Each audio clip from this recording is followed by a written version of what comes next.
Baz Deeves here from Rocksteady Studios with a brand new episode of Arkham Insider for you. We've got a Batmobile double bill for you today. You want pursuit mode? We've got awesome new footage of a Riddler racetrack. And if you want battle mode, we're doing a deep dive on some of the awesome features with our very own game director, Mr. Sefton Hill.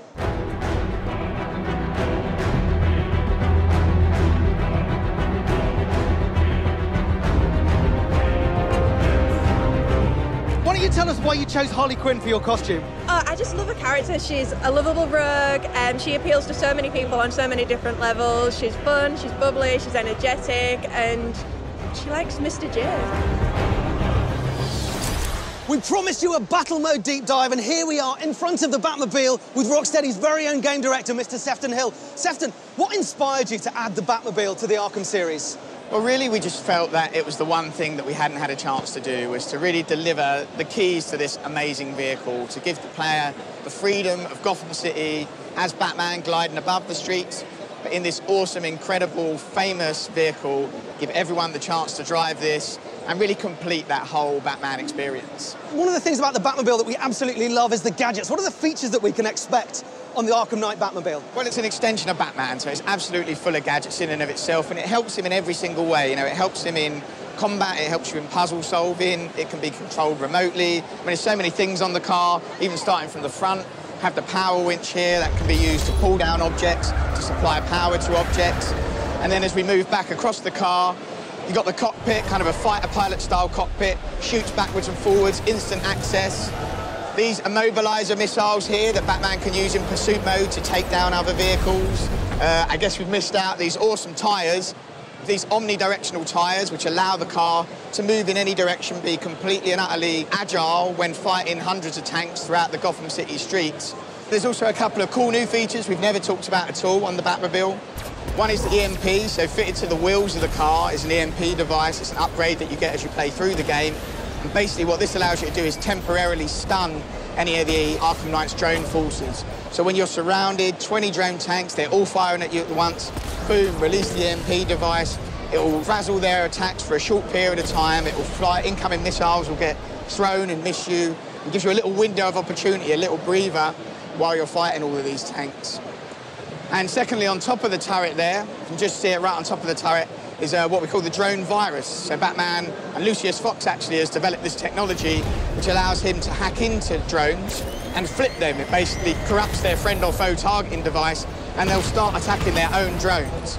So you're dropping knowledge bombs about the options that we have when we're in control of the Batmobile and in control of Batman. You can take a hit with the Batmobile's heavy armour. You can evade a hit by strafing and using the dodge thrusters. You can disable enemy tanks using the EMP. You can destroy them using the heavy weaponry, and you can even turn them to your side.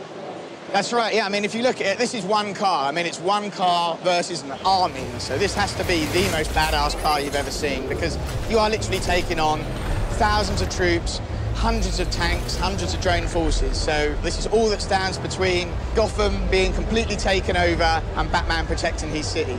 Well, Batman's only got one car, but one car is all he needs. Sefton, thanks so much for giving us this deep dive on battle mode. Let's throw across to Dax on the world's most comfortable couch, who's going to show you pursuit mode and a brand new Riddler racetrack. Right on, we are back on the world's most comfortable couch, and we are going deep underground Gotham City, and we're going to look at the threat that Riddler poses in Batman Arkham Knight. I'm joined by Adam and Jody. Adam, you're the designer of these Riddler challenges. We were talking to Ian Ball the other day, and he said these Riddler racetracks are really going to push the Batmobile to its absolute limit, but it's a lot more than that, isn't it? Yeah, they're more than a racetrack. They're more a puzzle. They're a racetrack and a puzzle combined. It's Riddler testing Batman's intelligence, trying to prove that he's more intelligent, and he's testing the Batmobile to its limits. He's trying to test all the abilities. He's trying to prove that he's the superior person. Classic Riddler work. Talk is cheap. Let's have a look at it in action. So we've got 3 circuits, and as you said, there's sort of an intellectual challenge going on here. Talk us through that. Well, you can control these coloured doors and these coloured walkways, and you can put platforms out in front of yourself. They alternate, so every time you press the button, you're in complete control. Jody, how, as the environmental artist on this, do you create an environment that feels very authentic to the Riddler? Well, I think the challenge was that... Dude, you were driving up on the wall! Sorry, Jody, carry on. So unfair. I think the challenge was that they were these massive tracks, and you do loop-the-loops and you drive up the wall. Yeah, right on. And we also need like crazy hazards as well for the Riddler to take out the Batmobile in. So we took it into these big underground caves, and they're all based around Gotham water. So there's dams, there's crazy sewer pipes and everything. And then he's come in and he's bolted on all his Riddler craziness, and there's a lot of like robots lying around that have helped him do it. Right on, Jodie. What are your driving skills like though? Okay. Take the wheel. Take the wheel. So Adam, give us some tips. I mean, you created this. This came out of your brain. When gamers get their hands on Batman Arkham Knight, what should they be really thinking about when they're taking on Riddler's challenges? Well, they want to use a combination of the drift and the boost. So the boost obviously gives you extra speed. You can use that down the straights to get faster times. You can drift around the corners like Jodie's doing. That was awesome. So it's just using those two things, and the Batmobile has a few more abilities we've not mentioned, but it's using those as well. Going straight up onto the wall here to avoid the floor exploding beneath. Yep. Just things like that. And these challenges are getting more and more difficult with each lap, right? Yes, they change each lap, so the layout changes, more and more blocks become available for you to use. It's Riddler getting more and more sadistic with each lap, trying to take you out. Good work, Jodie. Sweet work. And the Batmobile hits insane speeds, right? I mean, so this has got to be massive. Sweet finish, Jodie. Like, what sort of a footprint do they take up? Well, they're like the city, they're enormous. We have to build roads wide enough for the car to fit in and wide enough to drift around, so they take up a huge footprint, they're massive. This game is huge. It is. Adam, Jodie, thank you so much for your time. You guys are critical to finishing out Batman Arkham Knight, right? So I'm not going to take any more of your time. You guys have got to get back into the studio and finish this game. Thanks. That was Riddler. We're talking Riddler Caves on Arkham Insider.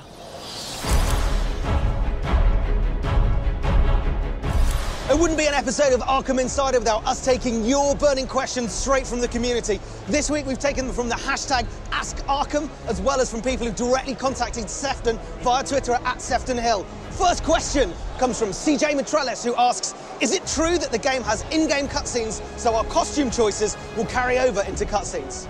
Yeah, so the cinematics in the game are rendered real-time now, so if you're wearing a different skin for Batman, that skin is going to carry into the cinematics. It looks great as well. And we really wanted to make sure that the character you're playing is the character that appears in the cinematics. It's the same person. People you interact with are the same people from the cinematic. So yeah, the skins you wear, the characters you play, no loading screens as you play through the whole game. You can play from the start of the game to the end of the game. You won't see any loading screens. That's all a really big, important thing for us. Next question comes from Iconic Records. What kind of Easter eggs can we expect in the game? You can expect a lot of Easter eggs, and more in this game, probably in the last two games put together. But I don't want to ruin anything, I don't want to spoil anything. I think part of the fun is finding those things. There's some really obscure ones, there's some much more obvious ones. There's just a ton to find, and I think players are really going to enjoy it. Next question comes from Arkham Knight 01. Will New Game Plus be returning with other modes? Yes, so New Game Plus is back. So when you complete the main story, you're going to unlock New Game Plus. And in New Game Plus, you can go in, take all of your XP through, take your gadgets through that you've unlocked, which is a big thing, because that means basically you can then do some of the challenges from earlier on in the game, but with a whole new suite of gadgets that you never had the first time you went in, all the upgrades. And those things are all shared through both playthroughs. So similarly, any Riddler trophies that you found through the game are shared on both playthroughs. So if you played through, you've collected 100 Riddler trophies, you go in New Game Plus, you can go in and collect 100 more. They're shared between both playthroughs when you play through. Next question comes from the Arkham channel. How hard was it to think of new gameplay mechanics for this more experienced Batman from Arkham Knight? For the first game, we basically put all the ideas that we had into that game. And then at the end of the game, you feel a bit drained, and then you go away and have a holiday, and suddenly you're like, wow, like there's a whole new load of stuff we could do. And it was a very similar experience finishing Arkham City, put everything we had into that game. We came back for Arkham Knight, thought, okay, what can we do? Obviously the Batmobile being a huge new feature, lots of new gadgets and abilities for that. We also looked at the existing gadgets, a number of those return, and they have new abilities. Say like the Batclaw now has a new upgrade ability where you can use that to instantly take people down in combat, so you pull them into you and it smashes them down into the ground and takes people down. We have gadgets while gliding for the first time. So there's lots of new features in there that bolster your existing skill set. So all these skills that you've learned from the first couple of games, you'll bring to this game, and then they'll have new things you can do with all of those gadgets that you know and love. Last question comes from Martino, who asks, Sefton, can you release the game already? Well, we're so close now. We're just 3 weeks to go, and everyone's going to get to be the Batman. That's all we've got time for. If we answered one of your questions on today's show, a T-shirt is winging its way to you. And in the meantime, be the Batman.